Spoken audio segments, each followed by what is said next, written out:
तापर कौन हे सेठारे से जिरीहर नगर जो लोक मैंने तापर से कौन करेंगे पड़ा पर कौन हे से अपना पथ दे उठीजे आम देखुचु जे जो प्रभुंर दूत अच्छा दूत जीवसेव को कहते जे जो 7 जन याजक अच्छा से 7 जन को याजक से आज्ञा करुँचे जे 7 जन जाक कौन करेंगे से सिंधुक निकट को जी से सिंधुक निकट गला बेले से कौन करेंगे तुरी शब्द से कौन करेंगे जय ध्वनि करेंगे आठ समस्त लोक शुणी से कौन करेंगे समस्त लोक मैंने जय ध्वनि करेंगे आपर कले कौन हम से जो प्राचीर अच्छी प्राचीरटा खसी पड़ तापर सब नंबर पद देखा तो नूर पुत्र जीवसीय याजक मान डाकी कहले तुम्हें माने नियम सिंधुक घेन और 7 जन याजक सदाप्रभु सिंधुकर अग्रस हो महाशब्दकारी 7 तुरी बहतु आटा देखा जे नूर पुत्र जीवसीय से कौन करुँच जीवसीय 7 जन याजक मान डाकी कहते तुम्हें कौन कर ये तुरी घेनी तुरी घेनी तुम्हें कौन कर सिंधुकर निकट को जाओ कौन कर तुरी भजे भजे कर सिंधुक निकट को जाओ पदरे लिखा जाए से लोक मान कहले तुम्हें माने अग्रसर हो नगर बेष्टन कर और ससज लोक सदाप्रभु सिंधुक सम्मुखवर्ती हो गमन कर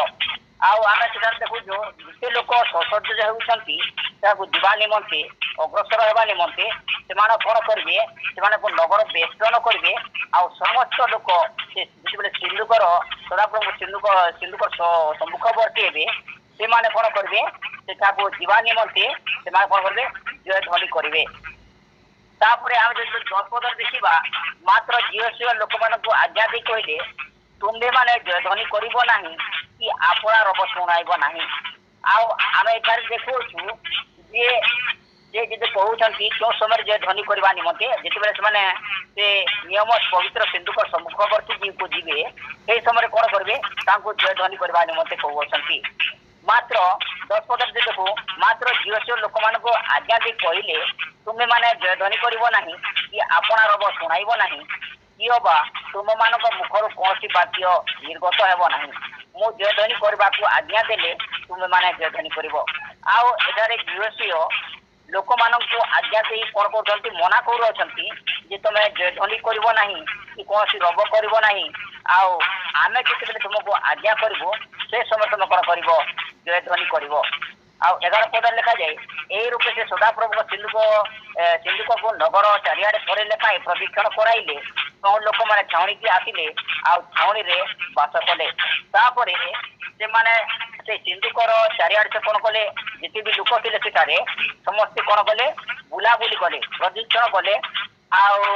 से समय से छाउणी को आसिक से अच्छी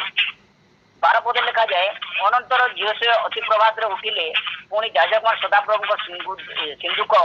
घेनिले 7 जाक महाशब्दकारी 7 तुरी धरी सदाप्रभु सिंधुक आगे आगे क्रमागत गमन कर तुरी बजाइले तापर देखुचु जे जो 7 जन याजक थे से तुरी शब्द करी नियम सिंधुकर आगे आगे से गमन कर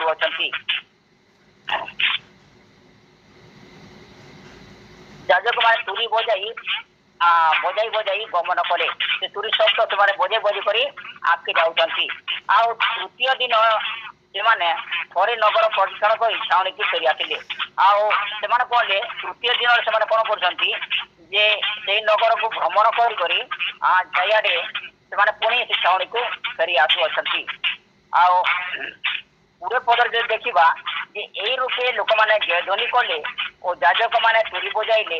पुणी लोक मैंने तुरी ध्वनि शुणी महाजय ध्वनि जय ध्वनि करती प्राचीर पड़ी समतल भूमि है आम 20 पद देखुचु जे जिते बेले से याजक मैंने से नियम सिंधु को जाऊँगी से महा आडंबर सहित जय ध्वनि करुँच जिते से तुरी शब्द बजाऊँ लोक मैंने तुरी शब्द को शुणी से जिते जय ध्वनि करुँच से समय कौन अच्छी से प्राचीर खसी पड़ी अच्छी तो ଆମେ ପଛରେ ଯଦି ଆମେ ବୁଝିବା ଯେ ଏଠାରେ ଏଠାରେ ଯାହା ଦେଖୁଛନ୍ତି ସେମାନେ କଣ କରନ୍ତି ବିଜୟ ପଥରେ ସେମାନେ ଗମନ କରୁଅଛନ୍ତି ଯୋଉ ତୁରୀ ଶବ୍ଦ ସେମାନେ ବାଜର କରୁଅଛନ୍ତି ସେମାନେ କଣ କରୁଅଛନ୍ତି ନିୟମ ସିନ୍ଧୁକ ବହନ କରୁଥିଲେ ଆଉ କରିବା ନିମନ୍ତେ ସେମାନେ ତୁରୀ ବୁଝାଉଛନ୍ତି ଯାହାକି ଆମେ ବୁଝିବାକୁ ଗଲେ ସେମାନେ କଣ କରୁଛନ୍ତି ଈଶ୍ୱରଙ୍କର ପ୍ରଶଂସା ଆଉ ଈଶ୍ୱରଙ୍କର ଉପସ୍ଥିତିକୁ ସେମାନେ ମାନେ କରୁଛନ୍ତି ଅନ୍ୱେଷଣ କରୁଅଛନ୍ତି ଯାହାଦ୍ୱାରା ସେମାନେ କଣ କରୁଛନ୍ତି ସେ ପ୍ରାର୍ଥନାକୁ ଏକ ଶକ୍ତିଶାଳୀ ଅସ୍ତ୍ର ବା ଈଶ୍ୱରଙ୍କର ପ୍ରଶଂସା ଓ ଗୌରବ କରିବା ଦ୍ୱାରା ସେମାନେ କଣ କରୁଛନ୍ତି ବିଜୟୀ ହୋଇଥାଉ ଆମେ ଯଦି ଦେଖିବା ଆମେ ପ୍ରତ୍ୟେକ ସମୟରେ ଯେତେବେଳେ ବି ଆମ ମଧ୍ୟରେ ନିନ୍ଦା ଆସୁଅଛି କିମ୍ବା ତାଡ଼ନା ଆସୁଅଛି ସେ ସମୟରେ ଆମେ କଣ କରୁଛୁ ପ୍ରଭୁଙ୍କର ପ୍ରଶଂସା କରୁଛୁ ପ୍ରଭୁଙ୍କର ଜୟଧ୍ୱନି କରୁଅଛୁ ତାହେଲେ ଆମ ଜୀବନରେ ଯାହା ବି ସମସ୍ୟା ଆସୁଛି ଯାହା ବି ଆସୁଛି ସେ ସମୟରେ ଆମେ କଣ କରୁଛୁ ପ୍ରଭୁ ଆମକୁ ବିଜୟୀ କରିଥାନ୍ତି ଆମେ ସେଇ ବନ୍ଧନରୁ ହଉ କିମ୍ବା କୌଣସି କାର୍ଯ୍ୟରେ ହଉ ଆମେ ବିଜୟ ହେଇଥାଉ ଆଉ ତାପରେ ଯଦି ଦେଖିବା ତାପରେ 21 ପଦରେ ଦେଖିବା ପୁଣି ସେମାନେ ଆଉ 20 ପଦରେ ଲେଖାଯାଏ ସେମାନେ ଯେତେବେଳେ ପ୍ରାଚୀର ଖସି ପଡ଼ିଅଛି ଆଉ ସେଠାର ଲୋକମାନେ ସମସ୍ତେ କଣ କରୁଅଛନ୍ତି ସେ ଜାଗାକୁ ଛାଡ଼ିକରି ସେମାନେ ନଗରକୁ ଚାଲି ଯାଉଛନ୍ତି ପୁଣି 21 ପଦରେ ପୁଣି ସେମାନେ ପୁରୁଷ ଓ ସ୍ତ୍ରୀ ଯୁବା ଓ ବୃଦ୍ଧ ପୁଣି ଗୋରୁ ମେଷ ଗର୍ଦ୍ଧବ ଆଦି ଯାହା ଯାହା ନଗରରେ ଥିଲା ସେ ସବୁକୁ ସ୍ୱର୍ଗ ମୁଖରେ ବର୍ଦ୍ଧିତ ରୂପେ ବିନାଶ କଲେ ତାପରେ ଯେତେବେଳେ ସେ ପ୍ରାଚ୍ୟ ପଡ଼ିଅଛି ତ ସେଠାରେ ଥିବା ପୁରୁଷ ସ୍ତ୍ରୀ ଆଉ ଯୁବା ବୃଦ୍ଧ ଯେତେ ବି ଥିଲେ ତାଙ୍କର ଯେତେ ବି ଗାଈ ଗୋରୁ ମେଷ ଗର୍ଦ୍ଧବ ଆଦି ଯାହା ବି ଥିଲା ସେ ସବୁ ସେମାନେ କଣ କଲେ ସେଇ ଖର୍ଗରେ ସେମାନେ କଣ କଲେ ବିନାଶ କଲେ ଆଉ ମାତ୍ର 22 ପଦ ଲେଖାଯାଏ ମାତ୍ର ଯେଉଁ 2 ଜଣ ବ୍ୟକ୍ତି ଦେଶ ଅନୁସନ୍ଧାନ କରିଥିଲେ ଝିଅ ସେମାନଙ୍କୁ କହିଲେ ତୁମେ ମାନେ ସେହି ବେଶ୍ୟାର ଘରକୁ ଯାଅ ପୁଣି ତାହା ନିକଟରେ ଯେଉଁ ଶପଥ କରିଅଛ ତଦନୁସାରେ ସେ ସ୍ତ୍ରୀ କି ତାହାର ଯାହା ଯାହା ଅଛି ସେଠାରୁ ତମେ ବାହାର କରି ଆଣ ଆଉ ତାପରେ ସେଟା ଦେଖୁଛନ୍ତି ଯେ 2 ଜଣ ବ୍ୟକ୍ତିକୁ ଯେଉଁ ସେମାନେ ଆଦେଶ କରିଥିଲେ ଯେ ଯେତେବେଳେ ସେଠାରେ ମାନେ ସେ ପ୍ରାଚୀର ଖସି ପଡ଼ିଥିଲା ଆଉ ସେ 2 ଜଣଙ୍କୁ କହିଥିଲେ ଯେ ସେ ତୁମେ ନଗରକୁ ଯାଇକି ସେଠାରେ ଥିବା ପ୍ରତ୍ୟେକ ପୁରୁଷ ଆଉ ସ୍ତ୍ରୀ ତଥା ସେମାନଙ୍କର ଥିବା ଧନ ସମ୍ପତ୍ତି ଯାହା ଯାହା ବି ଅଛି ସେମାନଙ୍କୁ ତ କଣ କରିବା ନିମନ୍ତେ ବିନାଶ କରିବା ନିମନ୍ତେ ଆଉ ସେଠାରେ ମଧ୍ୟ କିଏ ଥିଲେ ରାହାବ ବୋଲି ଗୋଟେ ବେଶ୍ୟା ଥିଲେ ଆଉ ତେଣୁକରି ସେଠାକୁ ସେ ରାହାବ ବେଶ୍ୟାକୁ ସେମାନଙ୍କୁ ପଠାଉଅଛନ୍ତି ଆଉ ସେଠାକୁ ତମେ ଯାଇକରି କଣ କରିବ ସେଠାକୁ ଯାଇକରି ସେ ବେଶ୍ୟାର ଗୃହକୁ ଯାଅ ଆଉ ସେ ଯାହା ଶପଥ କରିଅଛି ତଦନୁସାରେ ସେ ସ୍ତ୍ରୀ କି ଓ ତାହାର ଯାହା ଇଚ୍ଛା ସେ ସବୁ ସେଠାରୁ ବାହାର କରି ଆଣ ସେ ଯାହା ବି ସେଠାରେ ସେ ରଖିଅଛି ତାର ଯାହା ବି ଇଚ୍ଛା ହୁଏ ତମେ କାଁ କରିବ ତାଠାରୁ କି ନେଇକି ଆସ ବୋଲିକିରି କହୁଅଛନ୍ତି ଏଥିରେ ସେହି ଯୁବା ଚୋରମାନେ ଗଲେ ପୁଣି ରାହବକୁ ଓ ତାହାର ପିତା ଓ ତାହାର ମାତା ତାହାର ଭାଇମାନଙ୍କୁ ପୁଣି ଯାହା ଯାହା ତାହାର ଥିଲା ସେ ସବୁ ବାହାର କରି ଆଣିଲେ ମଧ୍ୟ ସେମାନେ ତାହାର ଜାତୀୟ ସମସ୍ତଙ୍କୁ ବାହାର କରି ଆଣିଲେ ଆଉ ତାପରେ ସେଇ ଦୁଇଟି ଚୋର ସେମାନେ ଯାଇକରି କଣ କରୁଅଛନ୍ତି ସେଠାରେ ରାହାବର ତାଙ୍କ ଘରେ ଥିବା ରାହବ ତାଙ୍କର ମାତା ଓ ତାଙ୍କର ପିତାକୁ ପୁଣି ତାଙ୍କର ଭାଇ ବନ୍ଧୁ ଯେତେ ବି ଥିଲେ ସେମାନେ କଣ କରୁଅଛନ୍ତି ସେ ଗୃହରୁ ସେମାନେ ବାହାର କରି ଆଣୁଅଛନ୍ତି ଆହୁରି ଲୋକମାନେ ନଗର ଓ ତନ୍ମଧ୍ୟସ୍ଥ ସକଳ ବସ୍ତୁ ଉପରେ ଅଗ୍ନିଦଗ୍ଧ କଲେ କେବଳ ରୂପା ଓ ସୁନା ପୁଣି ପିତ୍ତଳ ଓ ଲୁହାର ପାତ୍ର ସଦାପ୍ରଭୁ ଗୃହ ଭଣ୍ଡାରରେ ରଖିଲେ ତାପରେ ଯେତେବେଳେ ସେ ଗୃହରେ ଥିବା ସେ ରାହବ ବେଶ୍ୟା ଆଉ ତାଙ୍କର ପିତା ତାଙ୍କର ମାତା ଆଉ ତାଙ୍କର ଭାଇ ଯାହା ବି ଥିଲେ ସେମାନେ କଣ କଲେ ସେ ଗୃହରୁ ବାହାର କରି ଆଣିଲେ ଆଉ ଆମେ 24 ପଦରେ ଦେଖୁଅଛୁ ଯେ ଆଉ ବାକି ଯାହା ବି ରହିଗଲା ସେମାନଙ୍କର ସୁନା ରୂପା ଆଉ ପିତ୍ତଳ ପ୍ରତୀକକୁ କଣ କଲେ ସେମାନେ ଛାଡ଼ି କରି ଯାହା ବି ଥିଲା ସେମାନେ ତାହା କଣ କଲେ ଅଗ୍ନିରେ ଦଗ୍ଧ କଲେ ଅଗ୍ନିରେ ଜଳେଇ ଦେଲେ ମାତ୍ର ଝିଅ ରାହବ ବେଶ୍ୟାକୁ ଆଉ ତାଙ୍କର ପିତୃ ପରିବାରକୁ ଓ ତାର ସର୍ବସ୍ୱ ଜୀବିତ ରଖିଲେ ପୁଣି ସେ ଆଜି ପର୍ଯ୍ୟନ୍ତ ଇସ୍ରାଏଲ ମଧ୍ୟରେ ବସତି କରୁଅଛି ମାତ୍ର ଯଦି ରାହବ ଯଦି ବେଶ୍ୟା ହୁଏ ଆମେ ଦେଖୁ ଯେ ରାହବ ଯଦି ବେଶ୍ୟା ଗୋଟେ ନାରୀ ଥିଲା ତା ମଧ୍ୟରେ ତାର ପରିବାର ସେଟା କଣ କରୁଥିଲେ ପ୍ରଭୁଙ୍କୁ ବିଶ୍ୱାସ କରୁଥିଲେ ତେଣୁକରି ସେ ତାହାକୁ କଣ କଲେ ସେ ଦଣ୍ଡ ନାଇଁ ଦେଇକରି ସେମାନଙ୍କୁ କୌଣସି ପ୍ରକାର ବିଷୟ ସେମାନଙ୍କ ଉଦ୍ଦେଶ୍ୟରେ କିଛି ବି ନାହିଁ କରି ସେମାନଙ୍କୁ କଣ କରୁଅଛନ୍ତି ଜୀବିତ ରଖୁଅଛନ୍ତି। 26 ପଦରେ ସେ ସମୟରେ ଝିଅସିଅ ସେମାନଙ୍କୁ ଶପଥ କରାଇ କହିଲେ ଯେ କେହି ଉଠି ପୁନର୍ବାର এই ଜୀବନଗର କରେ ସେ ସଦାପ୍ରଭୁଙ୍କର ସାକ୍ଷାତରେ ତାପଗ୍ରସ୍ତ ହେଉ ଓ ଆପଣା ଜ୍ୟେଷ୍ଠ ପୁତ୍ରର ମୃତ୍ୟୁ ସହିତ ସ୍ୱୟଂର ଭିତ୍ତିମୂଳ ସ୍ଥାପନ କରିବ। ଆଉ ସେ ସମୟରେ ସେ ଝିଅସିଅଙ୍କୁ ସେ ଶପଥ କରାଇ କହୁଅଛନ୍ତି ସେ ଦୂତ ଜଣକ ଶପଥ କରାଇ କହୁଛନ୍ତି ଯେ ଯଦି ବା କେହି ଯଦି ଏଇ ଜୀବନଗରକୁ ପୁଣି ସେ ଯଦି ନିର୍ମାଣ କରବା ତାହେଲେ ସେ କଣ ହେବା ସଦାପ୍ରଭୁଙ୍କ ସାକ୍ଷାତରେ ସେ ତାପଗ୍ରସ୍ତ ହେଉ ଆଉ ତାର ଜ୍ୟେଷ୍ଠ ତାର ଯୋଉ ଜ୍ୟେଷ୍ଠ ପୁତ୍ର ଥିବା ସେ ଜ୍ୟେଷ୍ଠ ପୁତ୍ର କଣ ହେବା ମୃତ ହେବା ଆଉ ତହିଁର ଭିତ୍ତିମୂଳ ସ୍ଥାପନ କରିବ ଓ କନିଷ୍ଠ ପୁତ୍ରର ମୃତ୍ୟୁ ସହିତ ତହିଁର ଦ୍ୱାରମାନ ସ୍ଥାପନ କରିବ। ତାପରେ ସେ କଣ ହେବା ତାର ଜ୍ୟେଷ୍ଠ ପୁତ୍ର ମୃତ୍ୟୁ ହେବା ଆଉ କନିଷ୍ଠ ପୁତ୍ର ପୁଣି ସେଠାରେ କଣ ହେବା ସେ ଦ୍ୱାରମାନ ସେଠାରେ ସେ କଣ ହବ ଦ୍ୱାର ସ୍ଥାପନ କରିବ ବୋଲିକି ଲେଖାଯାଏ। ଏହି ରୂପେ ସଦାପ୍ରଭୁ ଝିଅସିର ସହବର୍ତ୍ତୀ ହେଲେ ଓ ତାଙ୍କର କୀର୍ତ୍ତି ଦେଶ ଯାକ ବ୍ୟାପିଗଲା। ଆଉ ପରିଶେଷରେ ଝିଅସି କଣ ହଉଛନ୍ତି ଦେଶର ସେ କଣ ହଉଛନ୍ତି ତାଙ୍କର କୀର୍ତ୍ତି ସବୁଆଡେ ପ୍ରଚାର ହୋଇସାରିଛି ଆଉ ଝିଅସିଅ ଗୋଟେ ପ୍ରଭୁଙ୍କର ଗୋଟେ ଉତ୍ତମ ଦାସ ହୋଇପାରିଅଛନ୍ତି। ଆମେ ଦୈନିକର ମଧ୍ୟ ଯଦି ଦେଖୁଅଛୁ ଯେ ଆଜି କଣ ଅଛି ଯୋଉ ଆଜ୍ଞା ବହୁତ ଯୋଉମାନେ ସେ କଣ କରୁଥିଲେ ସେ ଝିଅସିଅ ନଗରକୁ ଗିରିହ ନଗର ଯୋଉମାନେ ଭ୍ରମଣ କରୁଥିଲେ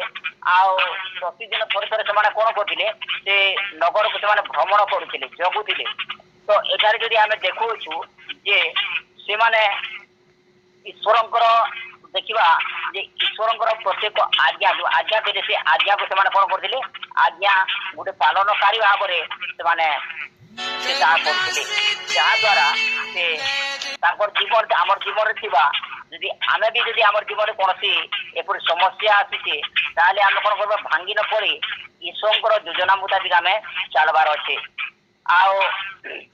ଆଉ 2 ନମ୍ବର ଆମେ ଦେଖୁଛୁ ଯେ ଆମର ବିଶ୍ୱାସରେ ଆମେ କଣ ହବାର ଅଛି ବିଶ୍ୱାସରେ ଆଗକୁ ବଢିବାର ଅଛି ଆଉ ପ୍ରଭୁଙ୍କର ନିମନ୍ତେ ଆମେ ଉତ୍ତମ କର୍ମ କରିବା ଯାହା ଦ୍ୱାରା ଆମେ ମଧ୍ୟ ଉତ୍ତମ ଫଳ ପ୍ରାପ୍ତ ହେବା। ଆଉ ତାପରେ ଆଉ ଗୋଟେ ବିଷୟ ଯଦି ଦେଖିଲା ଯେତେବେଳେ ଯାଜକ ମାନେ ସେଇ ନିୟମ ସିନ୍ଦୁକକୁ ବହନ କରିବା ସମୟରେ ଯେଉଁ ଚୁରି ବଜାଉଥିଲେ ତାହା ଈଶ୍ୱରଙ୍କର ପ୍ରଶଂସା ଏବଂ ଈଶ୍ୱରଙ୍କର ଉପସ୍ଥିତି। ତ ଏଭଳି ସମୟରେ ଯଦି ଆମର ଜୀବନରେ କୌଣସି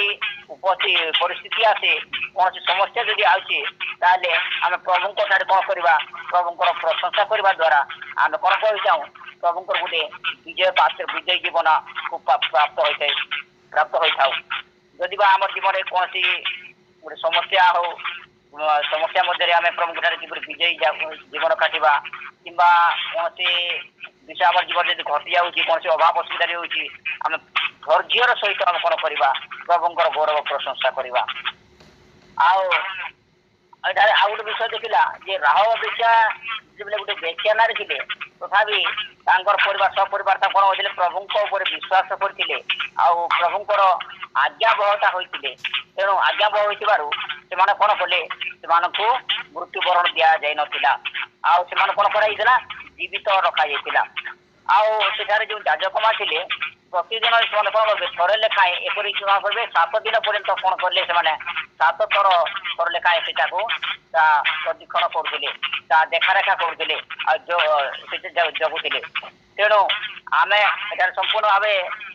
ଯାହା ଆମେ ଶିଖି ଅଛୁ ଯେ ଆମେ ପ୍ରଭୁଙ୍କର ଗୋଟେ କଣ ହବା ବାଧ୍ୟତା ଜୀବନ କାଟିବା ହয়তো ଆମ ଜୀବନରେ ସମସ୍ୟା ଆସୁ ଯାହା ବି ଆସୁ ଆମେ ପ୍ରଭୁଙ୍କର ଗୋଟେ ଓହରି ନ ଯିବା ଆଉ ପ୍ରଭୁ ଯେଉଁ ଆଜ୍ଞା ଦେଇଅଛନ୍ତି ପ୍ରଭୁଙ୍କର ଆଜ୍ଞା ମୁତାବିକ ଆମେ ଆଗକୁ ବଢିବା ଆଉ ସଦା ସର୍ବଦା ଯେପରି ପରିସ୍ଥିତି ବି ହଉ ଆମେ ପ୍ରଭୁଙ୍କର କଣ କରିବା ଗୌରବ ପ୍ରଶଂସା କରିବା। ଯଦି ଏହିପରି ଯଦି କରୁଅଛୁ ତାହେଲେ ଆମେ ପ୍ରଭୁ କଣ କରିବେ ଆମକୁ ବିଜୟୀ ଜୀବନ କାଟିବା ନିମନ୍ତେ ସାହାଯ୍ୟ କରିବେ। ପ୍ରଭୁ ଏଇ ପଠେଇବା ବାକ୍ୟରେ ପ୍ରତ୍ୟେକ